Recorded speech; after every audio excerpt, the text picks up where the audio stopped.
Oke teman-teman, balik lagi bareng gua di channel ini. Di sini gua bakal nyeritain suka dukanya selama gua berada di Jepang dan kenapa gua bisa kerja di Jepang.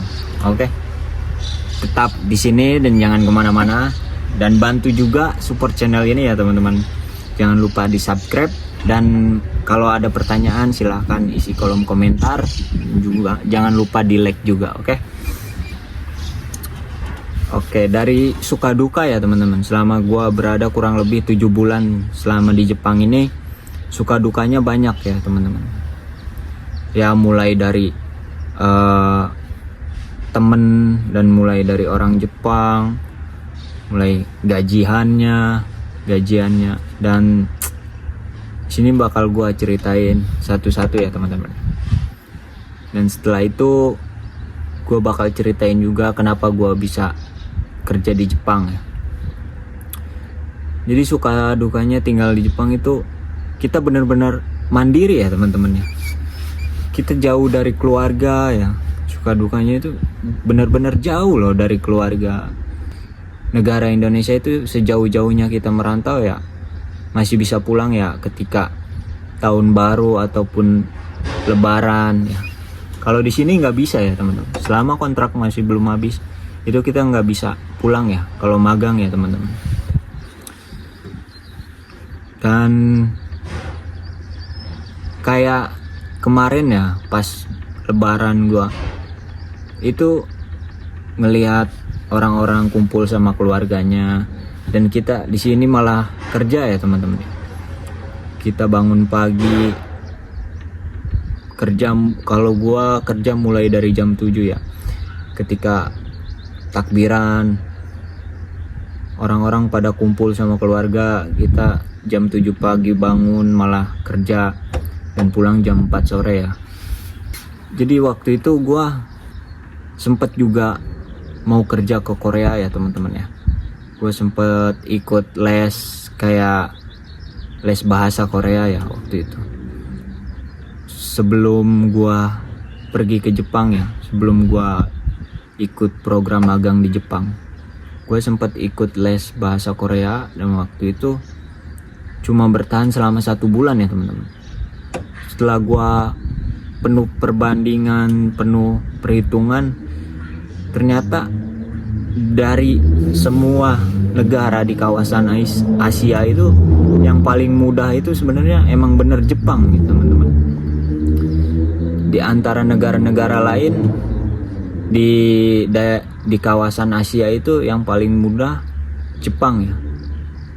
Dan maksudnya dalam artian gajinya yang sesuai gitu ya teman-teman ya.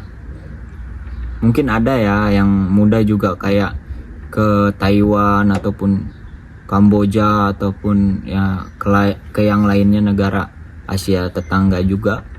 Cuma kalau kita hitung-hitungan gaji itu Jepang ya teman-teman ya. Dan Jepang dibandingkan Korea itu emang sebenarnya tergantung pisahnya juga. Kalau kita kalau di Korea kan mungkin nggak ada ya sistemnya magang. Ada jalur J2J Korea Selatan ya, ataupun jalur mandiri. Kalau di Jepang tergantung pisah ya. Semakin susah pisahnya didapetin, itu gajinya semakin gede ya teman-teman. Terutama kayak misal engineering ataupun TG1, TG2, makin tingkatan kalian makin tinggi itu makin gede gajinya ya. Dan itu kalau kita bandingin sama Korea itu, iya mungkin gedean Korea kalau dibandinginnya sama pemagang ya teman-teman. Tapi kalau sama pisah yang lebih tinggi di Jepang, itu malah gedean di Jepang ya teman-teman ya sebenarnya. Kalau pisahnya kayak pisah TG2 atau TG1 kayak gitu, atau misal pisah engineering, itu sebenarnya masih gedean di Jepang ya. Kalau dibandingin sama magang, ya mungkin gedean di Korea ya. Dan waktu itu setelah gua keluar dari les bahasa Korea itu, dan gue nganter temen gue waktu itu ke Minori ya temen-temennya. Gua nganter temen gua ikutan tes, dan gua nungguin. Sambil nunggu waktu itu gua tanya-tanya ke orang yang udah tes waktu itu di Minori. Gua tanya-tanya, oh sistemnya gini oh. Dan gua waktu itu coba ikutan buat tes. Gua daftar, selang seminggu kemudian, dan gua dapet panggilan buat ikutan tes psikotes waktu itu. Dan gua coba ikut, dan setelah alhamdulillah ya, setelah ikutan selang 4 harian gue panggil lagi buat interview internal. Setelah interview internal gue interview user, terus selang 2 hari gue suruh medical check up, dan lanjut ke pendidikan kurang lebih 6 bulan ya teman-teman di Minori. Dan alhamdulillah secepat itu ya. Oke, dan buat kalian yang mau kerja ke Jepang tetap semangat pokoknya. Di Jepang nggak semenakutkan itu kalau kalian bisa bahasanya ya teman-teman ya.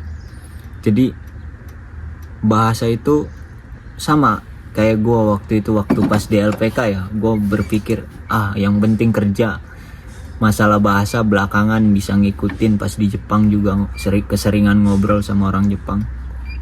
Enggak ya teman-teman ya, dasar itu penting ya. Dasar bahasa itu penting ya teman-teman. Nggak bisa ngikutin kalau kita dasar aja nggak bisa ya di sini ya teman-teman ya. Susah beneran. Dan kalau gua harus ngulang lagi gitu dari Indonesia, apa aja yang bakal gua perbaiki, itu nomor 1 pasti bahasa ya teman-teman ya. Dan ini sekedar informasi juga buat kalian. Itu dasar bahasa itu benar-benar harus diperhatikan teman-teman. Karena nanti kalian sendiri yang bakal kesulitan. Ada beberapa hal yang harus diselesaikan sama diri kalian sendiri. Nggak bisa lewat teman ataupun lewat sensei atau kumiai. Dan kalian pun kerja kan nggak bisa didampingi sama teman kalian kayak atau didampingi sensei, dan diri kalian sendiri yang bakal bertanggung jawab sama kerjaan kalian. Dan itu ya, itu sekedar informasi yang bakal gua kasih ke kalian ya. Sama gue waktu di LPK berpikirnya kayak gitu, nanti bahasa mah ngikutin di Jepang, yang penting kerja. Soalnya kan waktu itu pas di LPK kan ngerasa sebulan lagi berangkat nih, CEO udah turun. Dan gue berpikir ternyata itu salah besar teman-teman. Dan itu yang kalian harus diperhatikan ya, bahasa.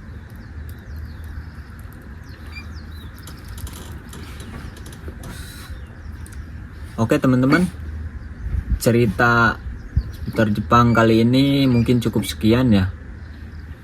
Dan gua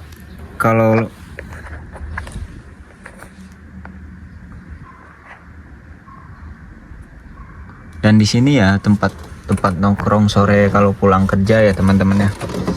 Ini tempat nongkrong gua di belakang pabrik di sini. Kalau sore, kalau musim panas kayak gini,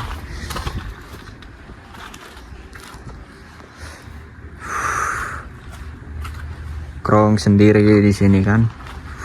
Ya beginilah suka duka tinggal di Jepang kayak gini ya teman-teman ya.